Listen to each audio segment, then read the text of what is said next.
Hello and welcome to FPL Mate, your best mate for fantasy Premier League content for the 2022-23 season. My name is Dan and today we're talking all about Liverpool players and which ones you should get for your fantasy teams. Now, most of you guys are going to be on 3 Liverpool players, probably Salah, probably Trent, and you're looking for one more to go for, whether that be Robertson or Diaz or someone else. I'm here to kind of try and persuade you of what players you should typically be going for from the Liverpool lineup. So guys, if you just enjoyed this video, please do leave a like. It does help out the channel, and do subscribe if you're new around here, because we're trying to get 150,000 subscribers before game week 1, and it's very, very difficult to do that. Without further ado, guys, let's start the video, I guess. Alright, the best way to start, I think, is having a look at these Liverpool fixtures.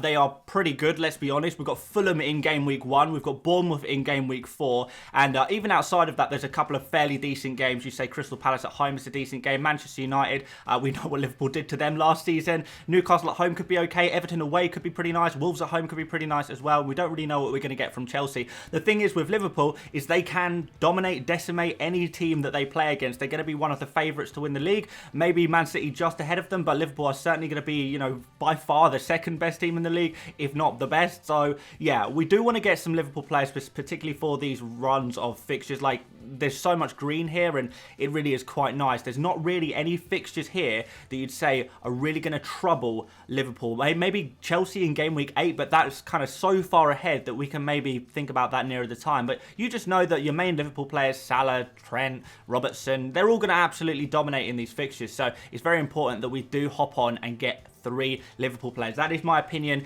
Every FPL team should have 3 Liverpool players, and I don't really see how you can not have them, because they're such good value for money and they're going to provide you so many points, as they do every single year. You know, think how many of the top point scorers in FPL last season were Liverpool players. Like, in the top 20, there was something like 7 Liverpool players in there. It was absolutely ridiculous. 8 Liverpool, like, it's mad how many Liverpool players are top scorers in FPL. So yeah, 3 Liverpool players, we need them. It's a question of who.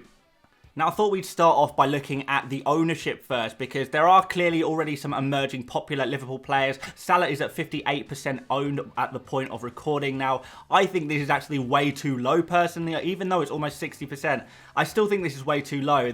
Salah should be in everyone's team, in my opinion. I know a lot of people are going to say, you know, that's really boring or whatever, but I just can't imagine an FPL team without having Salah in being successful at the beginning of the season. And I know stranger things happen, and you never know. You never know, but still, it's a little bit crazy to go about Salah, in my opinion. Trent, 54.8%, that looks about right. Luis Diaz at 30% is pretty huge. After that, we kind of got Alisson, Van Dijk, Darwin, Robertson, Diogo Jota, who we know is injured at the moment, unfortunately. He's probably going to miss the first couple of games of the season for Liverpool, and there's Matip in there as well, 2.9% owned. So yeah, these are the most popular players. Obviously, the way FPL works is if you pick the most popular players, then they're the safe picks. If everyone scores, then nobody scores, if that makes sense. If everyone's got Salah and he gets a haul, then you know, nobody's really gaining that much, but also nobody's really losing out that much if it doesn't go well for Salah.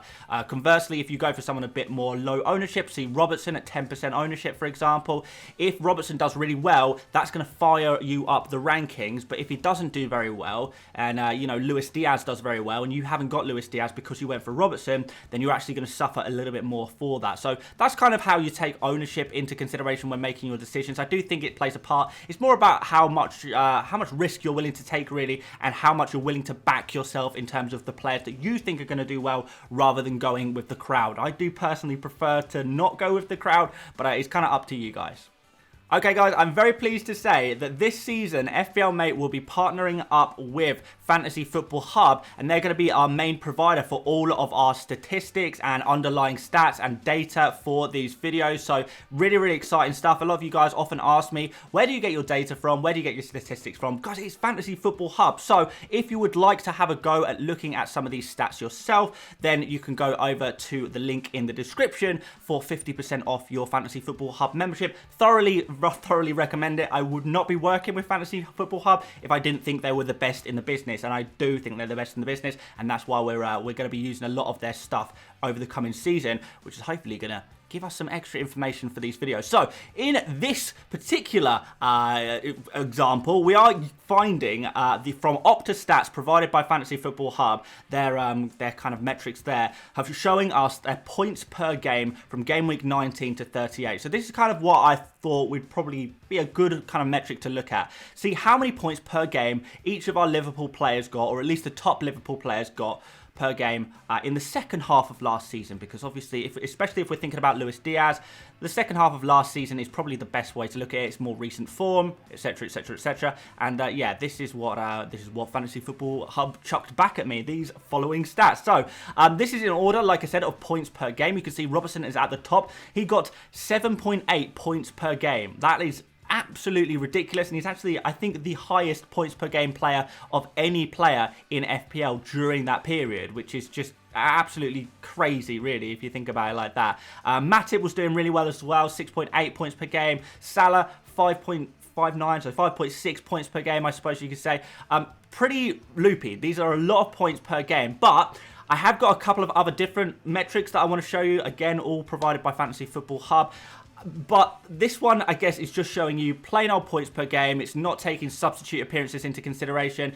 We're going to shift things around, and you're going to kind of see a kind of story is going to kind of evolve here, because you can see, although Salah played 17 games, 5 of those were sub-appearances, so that's going to bring down his points per game a little bit. You can say similar things about Luis Diaz, and we kind of want to get an accurate representation. How many points do these players score when they actually start the games? And here we have it. So for the starts during game week 19 through to game week 38 among our Liverpool players, you can see now Salah has moved well up the table because we're not taking his substitute appearances into consideration anymore. We're still seeing Robertson 7.8 points per game, which is absolutely incredible. But Salah has now moved up to over 7 points per game in that period, which I know a lot of people said second half of last season Salah fell off, but 7 points per start kind of suggests that actually maybe he did have a very good second half of the season. I mean, you definitely can't complain about that. That's still absolutely insane amount of points per game, because Matip dropped down slightly, but we can also see that Luis Diaz has risen up the table a little bit because he's on 5.36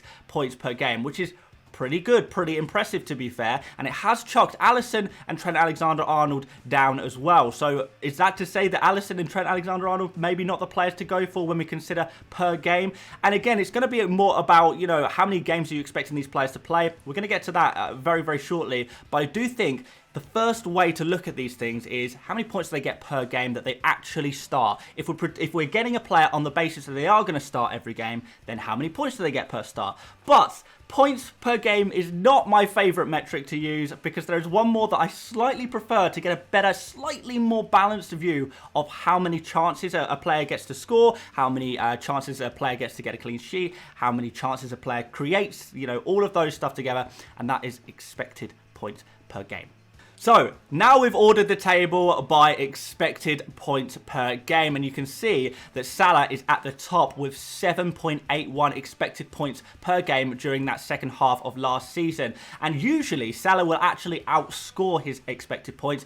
Unfortunately, the second half of last season, he slightly underperformed on his expected points. So maybe he's going to go back and outperform again, you know, outscore his XG, outscore his XA, etc., etc., etc. But you can see, if we've got a player here with expected 7.81 points per game, that means immediately that we know this player is shooting a lot, is creating a lot, and is very much involved in their team's play. And you can see that Salah is by far better than any of his teammates in terms of expected points per game, which is really a good sign that we just need to get Salah, not even think about it. He's just a nailed-on player that we should absolutely have, and probably captain most game weeks as well, because this really is very, very high indeed.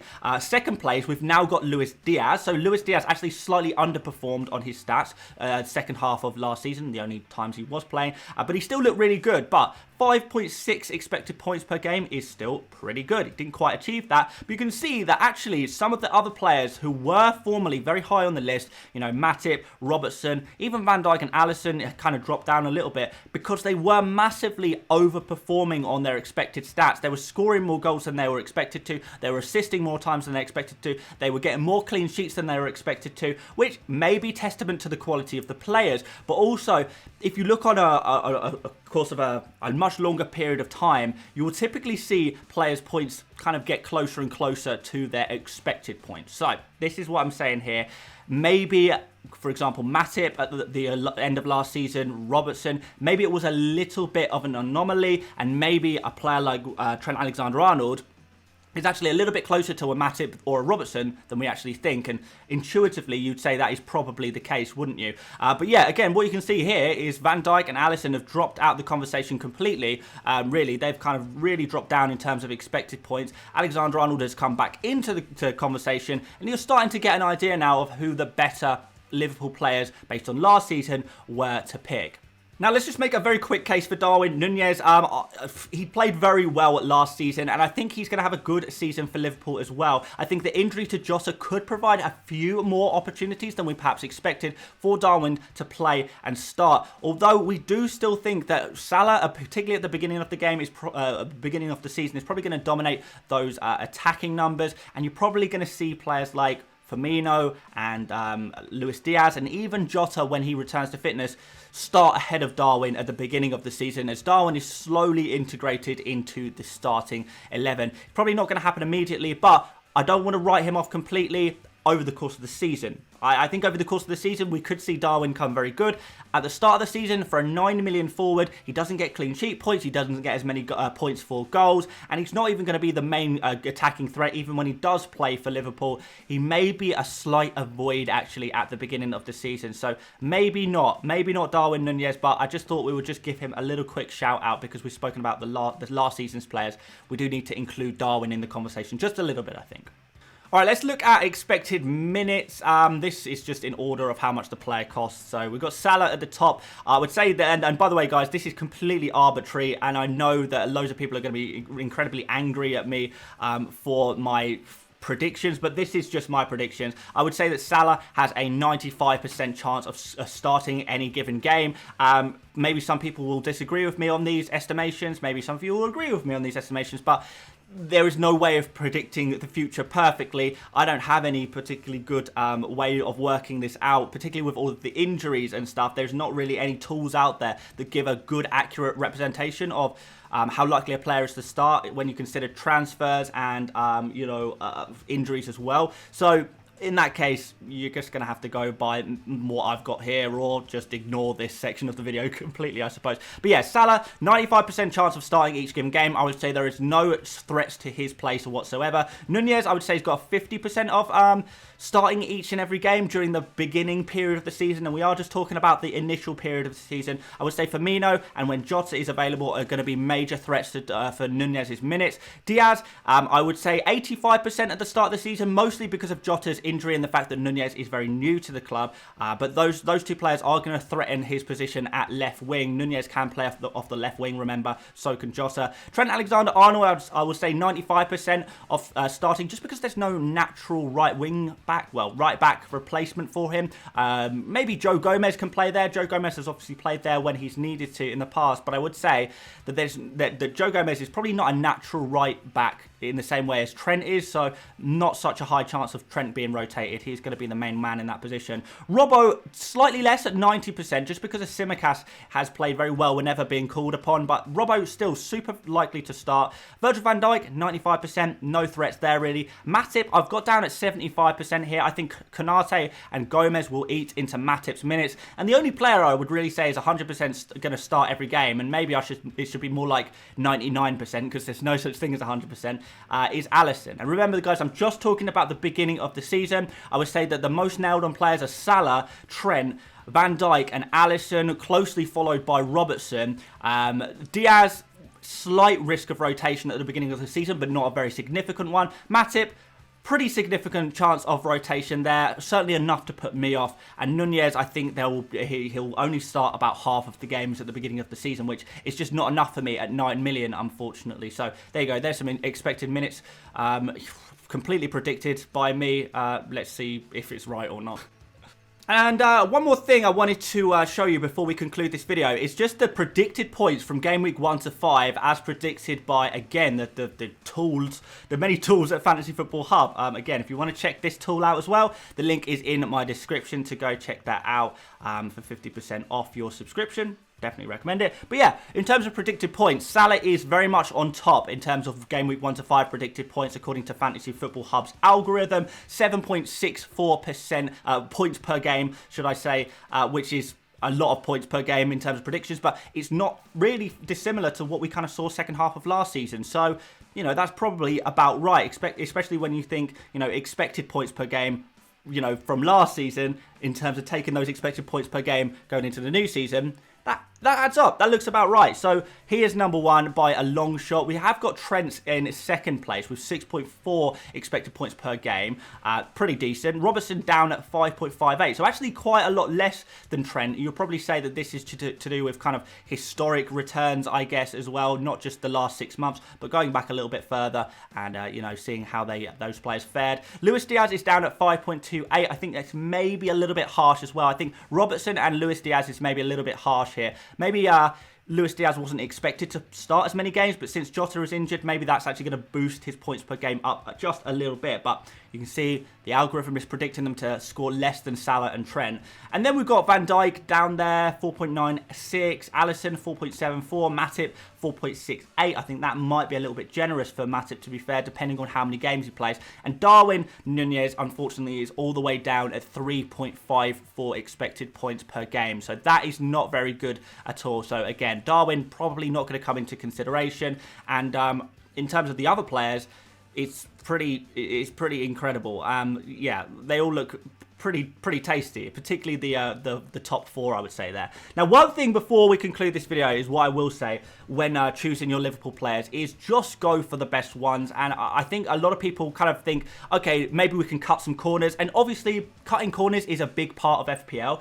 But Liverpool players, I strongly do feel like they're not a team where you should cut corners. I think cut corners on the other teams, not on Liverpool. You know, the difference between, you know, a Robertson and a Van Dijk may seem insignificant, but Robertson actually could significantly outscore Van Dijk. You know, going for Matip instead of Trent Alexander-Arnold, you're probably going to lose out on a lot of points by making that downgrade. And at 6 million, you could probably find some players just as good as Matip anyway, particularly if you're looking in the short term rather than thinking for a whole season. You know, players do well across the whole season, especially when we don't consider rotation and injury and stuff like that. But I would say definitely the top guys here, Salah, Alexander-Arnold, Robertson, Luis Diaz, those 4 really are the ones you need to be picking from. Salah should be absolutely nailed on. I think, to be fair, you could make an argument for Robertson over Trent Alexander-Arnold, but you know, it's got to be Trent as well, really. And then after that, you're basically stuck between 2 players, Robertson and Luis Diaz. So assuming you're going for Salah and Trent, most of you guys probably will, which one should you pick out of Robertson and Diaz?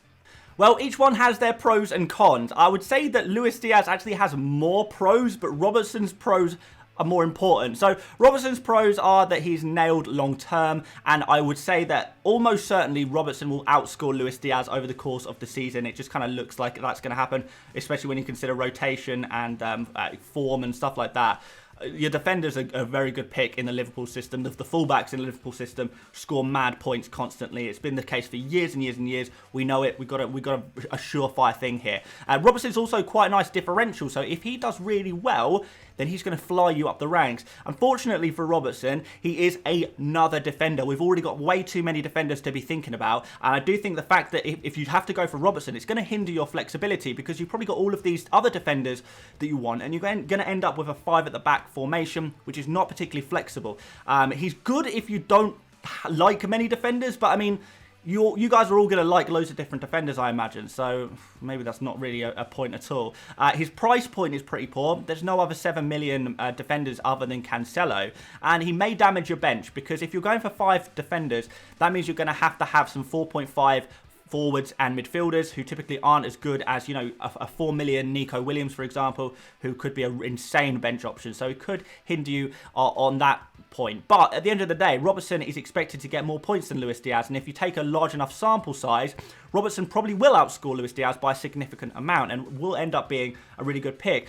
At the end of the day, FPL is about points and getting the most points. And if you think Robertson's going to get more points, and I do, then maybe for that reason, you will pick him alone. Now, Luis Diaz does have some interesting pros on the other hand. So he's nailed in the short term because, well, not nailed now, but pretty nailed in the short term just because of Jota's injury. So he could score really well in the short term when he's playing constantly in these really nice fixtures. He's a safe EO pick. So because everyone owns Luis Diaz anyway, he's like over 30% ownership at this point. So everyone's got Luis Diaz. If it doesn't work out, it doesn't really matter. Everyone else has got him anyway.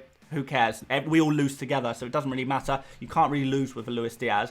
He does allow for more flexibility. He's a good price point. There's loads of 8 million midfielders out there that you can switch to if things don't work out. And he's probably the best 8 million midfielder as well. The cons are he is a transfer waiting to happen. And if you're going to use your wild card pretty early, then maybe this doesn't matter so much to you. But you are probably going to have to transfer out Luis Diaz at a certain point if rotation starts happening. You know, Jota gets fit. Nunez starts to find his form, find his feet in the Premier League. That's going to rotate Luis Diaz out a little bit as well. And he's probably going to score less than Robertson as well. So it's kind of up to you. What are you looking for? Are you looking for flexibility and are you looking for a good short-term pick? Go for Luis Diaz. If you're looking for someone a little bit more differential, who is going to be a little bit more heavy hitting, but he's not going to give you that flexibility, then Robertson is the one. Robertson is probably the high risk, high reward pick of the two. Luis Diaz is probably the safer pick of the two. So I'm not going to tell you which one is better because there's going to be a different answer depending on who you are. What kind of FPL managers are you, and therefore which player do you want? And there we have it, guys. That's the end of the video. Thank you so much for watching. If you did enjoy today's video, please do leave a like on it. Let me know your opinions on who you think the best Liverpool players are and why, especially in the short term, because we are thinking, you know, first 5 game weeks, 6 game weeks, 7 game weeks, who is going to be the best scoring FPL players from Liverpool in that short period of time. Love to hear from you guys. Of course, subscribe if you're new around here, and that's pretty much it. Plenty more videos to come. Plenty more videos already in the past. If you want to go check out some of my previous videos, there's loads of FPL information out there. And yeah, that's it from me today. So thank you so much for watching, and I'll see you later, mates. Bye-bye.